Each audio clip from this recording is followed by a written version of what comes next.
We'll wait for the signal from Linda that she's got the recorder on. Yeah, not quite yet.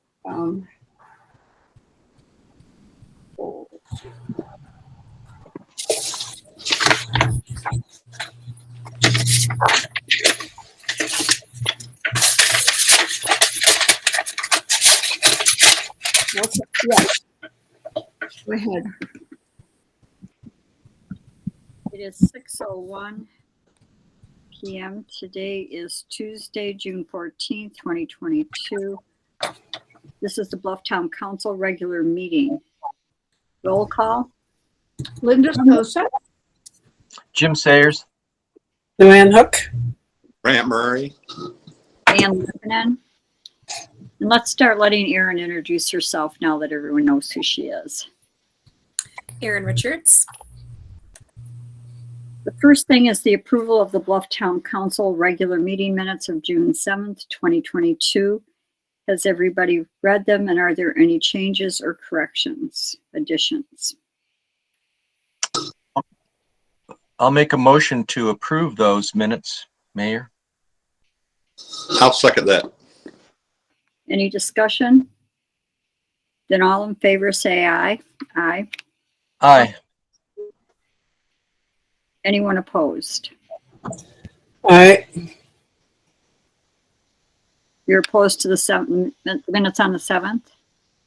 I believe those are the correct ones. Are those ones I had questions on? I think the one you had questions on were the June 8th. Okay. All right. Then I'll approve the 7th. All right, then it's unanimous. Then on the approval of the Bluff Town Council work session minutes of June 8th, 2022. Has everyone received them? Any points of discussions, modification, or changes?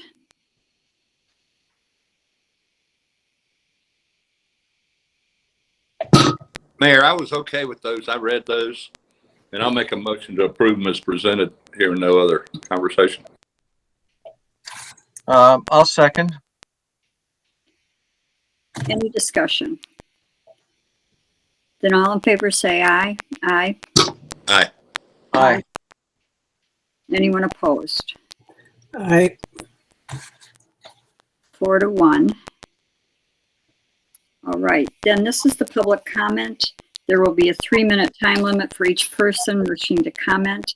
If you exceed the 3-minute time limit without permission from me, the meeting controller will mute you.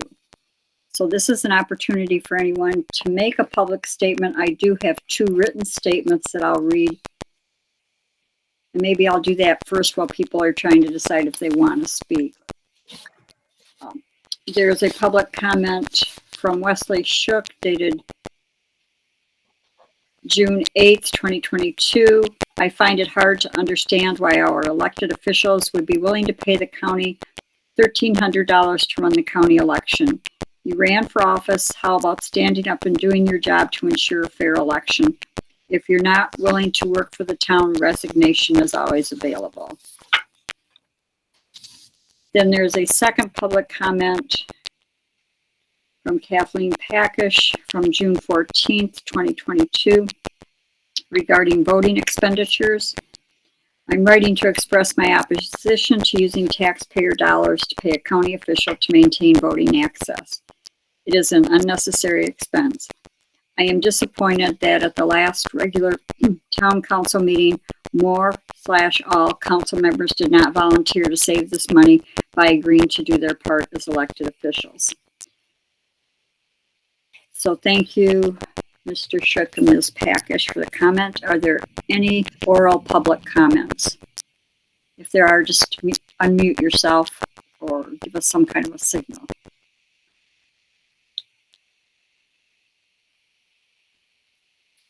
Okay, then we'll move on to unfinished business.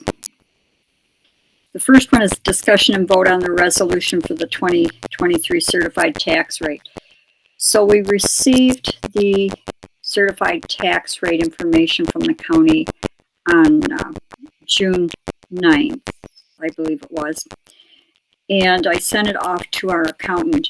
There were issues with our accountant being able to get into the state auditor website to post budgets and do the certified tax rate. So I don't have it yet. Let me correct that. I may already have it, but I can't pull it up where I'm at to look at it. He wasn't able to do it during the weekend that I was there.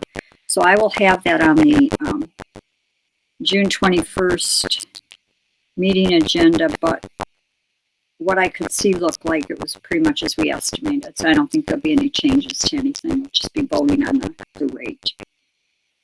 Any questions about that? And I think I kind of dropped the ball.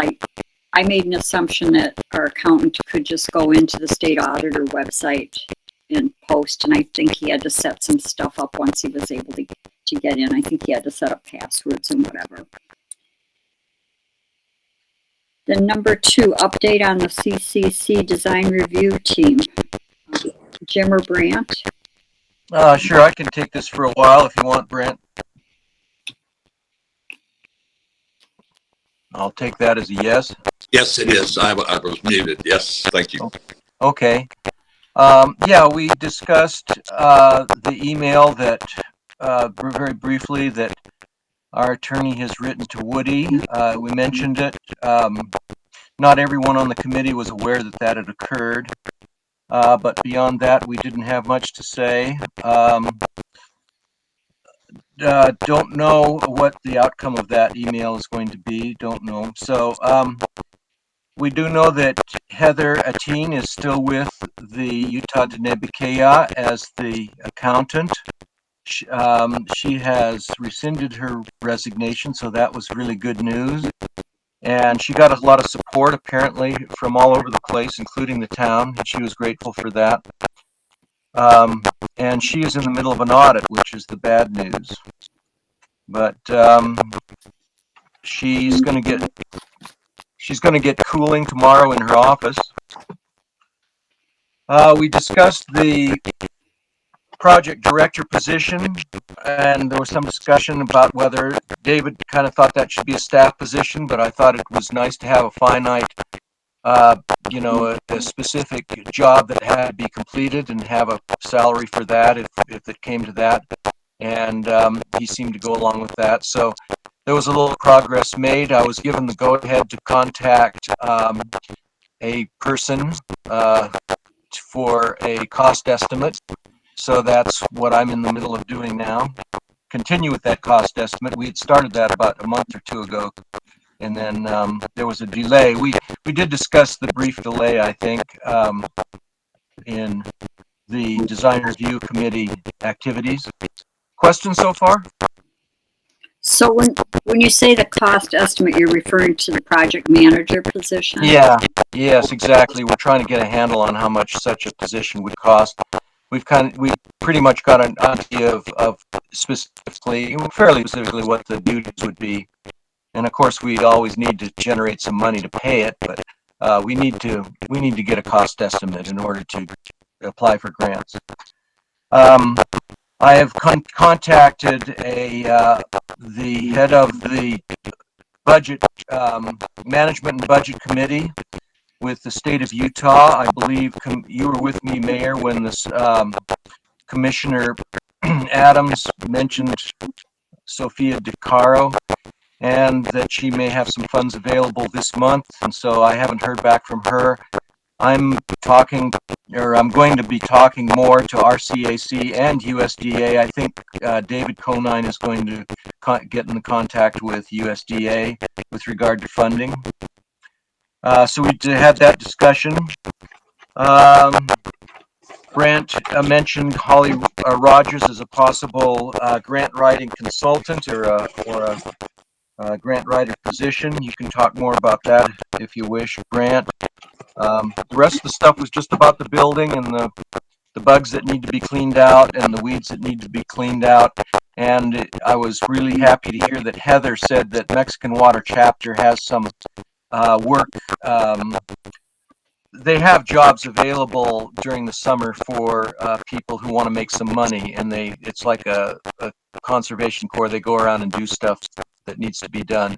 She thought she could get a few people from the chapter, young people, to really clean up the grounds a little bit, and we'll see if that works out. That would be great.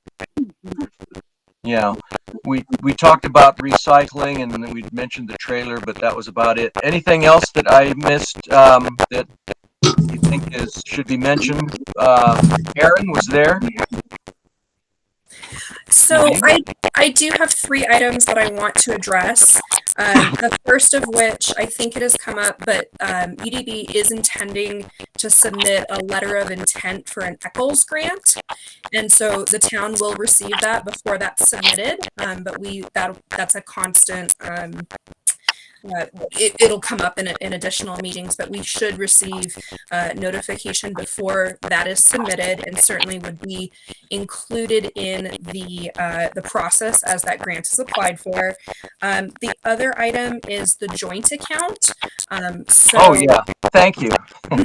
And Yeah. I wanted to know if there was anything else from our town lawyer, from Chris, that needs to be submitted before we can move forward with setting up that joint account. It does sound like the design review committee would like to have Linda and Heather as the two signing individuals, but I just wanted to know if there's anything else that we need to do to kind of get that ball rolling.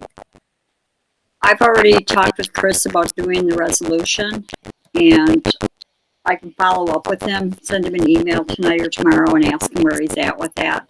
But he, that's on his list of things to get done, is that resolution. So thanks for reminding me. Nope, that's great. And then my final item, this is just kind of something that I was thinking about as the meeting was going on, as we were talking about, putting together estimates for a project manager, or as the phases move through. I just want to remind everyone that we do want to make sure we're adhering to an RFP process, and that meets all town requirements as well. I'm not saying that hasn't been done up until this point, but as we're moving forward and these action items are coming at us, I just want to make sure that we're bringing all of that back to the town, which is what we're doing today. So that's great. Thanks, Jim. On that last point, Aaron, I think we touched on that a little bit with regard to the proposals. Didn't we kind of emphasize that a little bit? Absolutely. Yeah. And so just from our body, just know that, you all would need to vote on that as it comes full circle. And we're trying to keep the language as clear cut as possible. So, yeah. Any questions? Thank you, Aaron. Anything else, Brant? You guys did a good job summarizing. We do want to try to coordinate how often we want the building cleaned. It's something that if they can build enough, I know the mayor was over there and there were some bugs and stuff. So the question is, should we do like a bi-weekly cleaning or something? Because this year is just terrible for cockroaches all over. So the question is, rather than kind of call as needed, should we just schedule something for James? And then we talked about trying to coordinate if the Mexican Hat chapter comes down to kind of use to coordinate with James. So those were Mexican water. Yeah, that's Mexican water. Mexican water. Sorry. So that was essentially it. I did advocate again for us using Holly Rogers. I've approached all the members, and I just feel like we need a coordinator from our end. So I want to solicit from this board the idea of bringing a grant coordinator that works with the town to help us rather than encumber, staff. It's great having Aaron there. We're not going to do that, but so that's on the utmost of my mind, is to get somebody in there to help coordinate grants. Thank you. I have a couple things. As clerk, I can't sign checks, so I don't know if that, I assume that covers this kind of check too. It's a different kind of check. When Brant and I set up our checking accounts, the bank was really clear that all we needed is one signature, and if we wanted to, that was, on us. I mean, so they're not So the bank checks to see if there's one signature. So we need to, to be kind of careful on who we pick. The other thing is, in a year and a half, Brant and Jim will be up for, re-election or your term's up. And I really need to be getting the minutes that you guys, if you, maybe you run again and you're still on the board, but I really need to get minutes and important papers as the grandma recorder so that I've got them basically just in case. I can send you all the minutes that we have so far, and you'll get in on the minutes from now on. Great, thank you. I think, when we talk about dual signatures, one from the NBK, one from us, and it doesn't have to be you, but you're going to be one writing the check currently and doing that sort of stuff. I can see the signatures still following. Yeah, so Linda's correct. Under the municipal regulations, she cannot sign the checks. There's got to be a clear separation of powers. So that's going to have to be revisited. Since she is in control of the finances, we don't want her writing a check to the Bahamas and leaving us. So she can't do all those things. And I do want to comment on the hiring process for a project manager. I haven't confirmed this with Chris, but my sense is that we can follow the same procedure that we followed for hiring other people, such as Aaron and our office clerk. Get the applications, and then you don't have to go through, I don't think, a formal RFP process.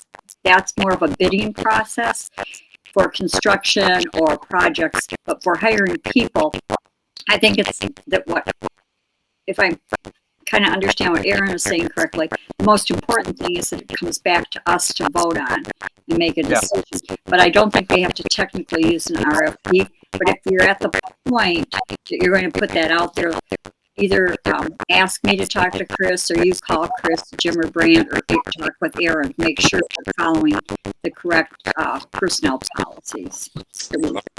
Yeah, we can, if you don't mind, I can respond to that. Yeah, we can easily comply with that. I'm looking forward to complying with all these ideas.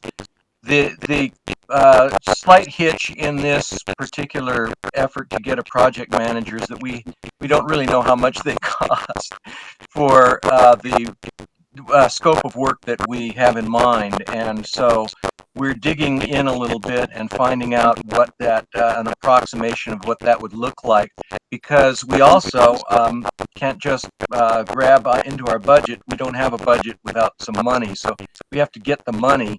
And it's helpful to know approximately how much money we have to get. So that's what I'm concerned about right now. I think the policies and the procedures will follow. I'm confident. But thank you. One last thing on that, Jim. I think that if you were to contact someone at CDBG, the Community Development Block Grant, and ask them to direct you where the projects for construction are on their website. I'm guessing on those CDBG grants, there are project managers that have a salary in those. And you might be able to find something to kind of give you balance. Great idea. I think I'll do that tomorrow. Thank you very much. Good idea. So, one of the questions I have as far as like progression of these processes, one of the things we talked about in the work session was Lisa Springmeyer and her expertise. And one of the things it sounds like was to bring everybody together to have that joint vision from the start. And maybe we need that before we need a project manager, since we don't know exactly what the project is agreed upon by both sides. Yeah, if I can get Lisa Springmeyer's number one of these days, I'll give her a buzz. Is that her name, Lisa? L-I-S-A? That's under debate. I'm not sure. But well, that's one of the, aside from the phone number there. Her name is pronounced Lisa, but it's L-I-Z-A. I confirmed that today by going back and looking at my emails from her. And it's because her name is Elizabeth. So she spells it L-I-Z-A, but it's pronounced Lisa. So it's Lisa Springmeyer. So if somebody can remind me, I can get that number out for you tomorrow. And what I'll did you, send you an email. it seemed, I'm trying to remember what you called her. She's a And- strategic planner. Strategic planner. So it seems to me like maybe we need to hire that person to know what, I can't imagine advertising for a project manager without having the project all lined out, that we're going to build this and this and this, and this is what you have to supervise. And it's kind of a real nebulous project manager job description, I think, at this point. Well, some phases of it are, the project is actually, the entire building is divided tentatively into 4 phases, and the first 2 phases are really not that nebulous at all. They are get into the building with the fire control, and the second phase is decor, basically, no real serious construction. So that's where we are with the first 2 phases, and I think that will be part of the strategy, whichever way we went. But I still would like to get hold of Ms. Springmeyer and see what she has to say. Okay. All right. Thank you. And Jim, I just sent you her contact information, so if it didn't come up on your phone, let me know tonight or tomorrow, and I'll send it again. And Thank you. I have one other question for Brant, actually. I'm not familiar with Holly Rogers, and I'm all about getting help with grant writing too, but can you just give us a brief introduction who she might be? I can, Luke. Across the street from me, there's a couple from Salt Lake bought a lot, and over the last year or so, I've got to know them. And they are Jed and Holly Rogers, and they have 2 kids, one at the U, and I think one in high school. And she's been a grant writer before, so we were talking about this project, and I said, we may need some expertise. And she said, I'd be happy to. It's a project 2 doors down from where I intend to move once we retire and move from the Salt Valley. So I just really am impressed with her. The mayor has met her, and I've asked Jim and Dave to call her. I think, based on how I kind of see this project unfold, I just think it would be great to have somebody with their thumb on grants, whether they're being proposed or need to be approved or being distributed. I think that she indicated to me that she would like to help Bluff, and I feel like that's something that we're currently missing in this operation over across the street. From our end, I know Codine's a great grant writer, but I'd like for her to be able to call him and say, hey, Dave, what do we got this week grant-wise? Or what's in the, that's the type of coordination that I think a grant writer could speak to another grant writer and improve for us. Okay, thank you.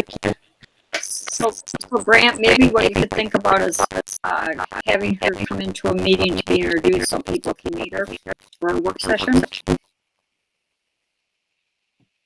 I see your mouth moving, but I don't hear you. You're muted, Brant. You're muted. Hey, next work session, we'll ask her to join us and we'll all get intro. Okay, sounds good. Thank you. Anything further on this topic? Or we'll move to number 3 in the SITLA update. Well, there are 2 open houses that SITLA's doing on the land exchange, and they've changed the date in Monticello, so I don't know if everyone has caught it, but the first meeting was to have been in Monticello from 6 to 8 p.m. on June 15th at the Hideout, and they've changed it to June 27th. Same time, same place, 6 to 8 o'clock p.m. at the Hideout. Landing is June 22nd from 6 to 8 at the USU's Landing Arts and Event Center.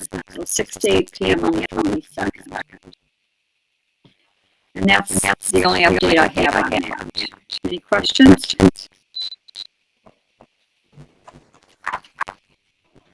All right, moving to number 4, discussion of staffing of Bluff Town Council offices for the June primary and the early voting. Pat and Linda sent out a explanation on the voting so people, hopefully I didn't muddy the waters, but just a blast that says our offices are staffed Monday, Tuesday, Thursday, Friday. The county staff Wednesday, the 15th and the 22nd, and this is all the results of court order. So the court laid out what has to be done to ensure that people can have a choice on how they get their ballot, and they can either vote on Wednesdays in person.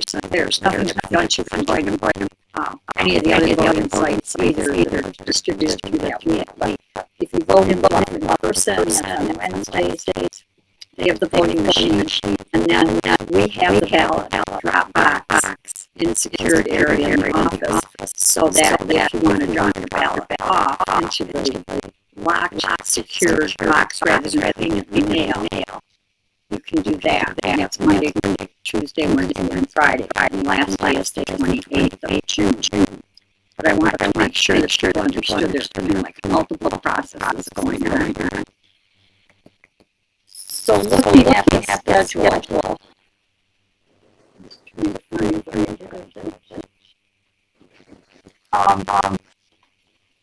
so we're covered tomorrow because the county will be there to do the in-person. Then we have the 16th, 17th, and which is Thursday and Friday. We have the next week, Monday, Tuesday, Thursday, Friday, and Monday, Tuesday is following. I can do the 24th. So what are suggestions on other days? Please get us next Tuesday. Maybe we'll do that again. I can do the 16th. I can do Thursday, and I can do 24th, 27th, 28th. I can do this Friday. I do want to add, I'll talk to Dr. Duncan, is that his name? Lyman Duncan, yes, up the county, and I asked about our ability to hire someone, and he said there was really little standing in the way of doing that. You can hire pretty much anybody you want, I think. It's reliable enough to sit there by the ballot box. And so that I don't think was made clear at our last meeting, like it was our legal obligation to be there present. I don't think it is, according to him. And he was very gracious, by the way, nice guy. We didn't want this to be a burden on our town. It was a nice conversation. Okay, so let's see if I capture this right. Ryan, you can do the 16th. When we'll try the 17th. Correct. Did you say we're all doing four out there too? So sign me more days there, and then I'll do whatever days you need to plug. Your schedule plugged in. So do you want the 20th and the 21st, bring them the Monday to Tuesday? Yeah. It looks like one more day, Thursday, the 23rd, we need to fill. I've already done the 4:40. All right. Correct. I can do the 23rd. Thank you, Jim. All right, so I've got the schedule. I'll send it out tomorrow. And I appreciate the people are stepping up. I haven't heard anybody really wanted to take on the job. So you announced, Jim, that we could do that. And I would respectfully disagree with hiring somebody, but that's neither here nor there, because we've got it covered. I think next year we probably should have some kind of policy on how we want to do it. Thank you. I'll just out to everybody tomorrow. Hey, Mayor. Yeah. I think we will need a policy and things to think through. Staff, some of that stuff. So there's opportunities to plan the next election. A little bit better than this one. That next would be in November. Yeah. It would be in November. So maybe we can figure it out between now and then. And if we have volunteers from the community that want to help save some of those finances, that's awesome. And if not, we can at least keep a local, and we can. I still think that that's a good idea, and I'm not trying to get out of responsibility. I understand that the county elections want to be open as much as possible to the public. I don't think they intend that the governor's not standing there. You don't have county commissioners sitting at the polls. I think it's intended that somebody watch it, but not necessarily the elected person, exactly that person. It just needs to be somebody trained or somebody responsible, whatever their rules are. I think we ought to look into that and see what our offerings are.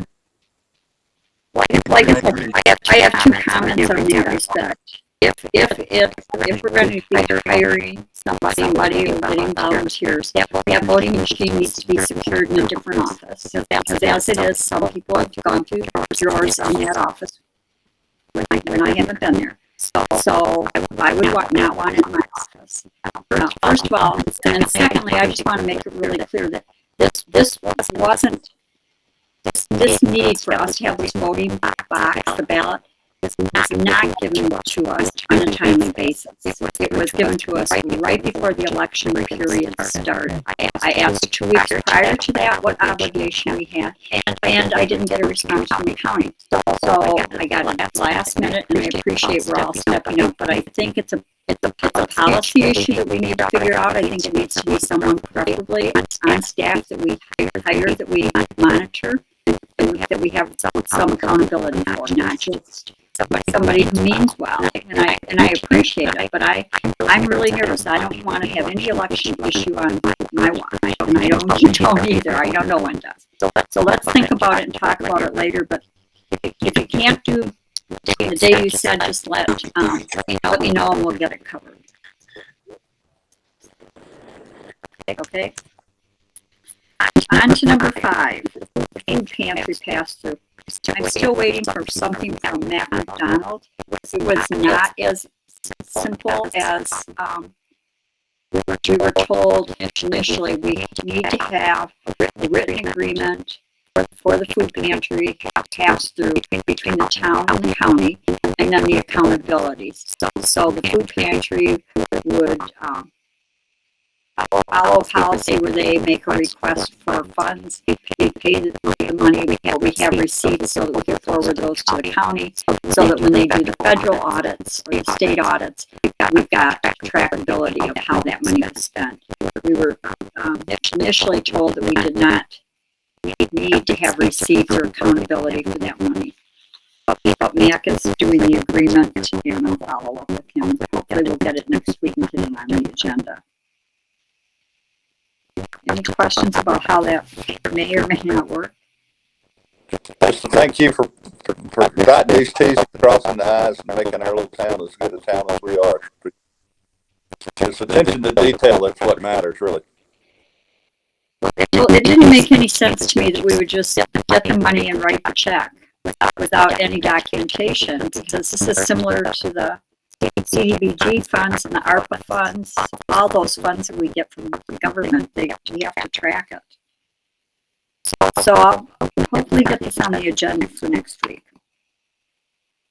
And then, moving to new business, number 6, there's been a request by a community resident for flags on the 2 flagpoles that we own.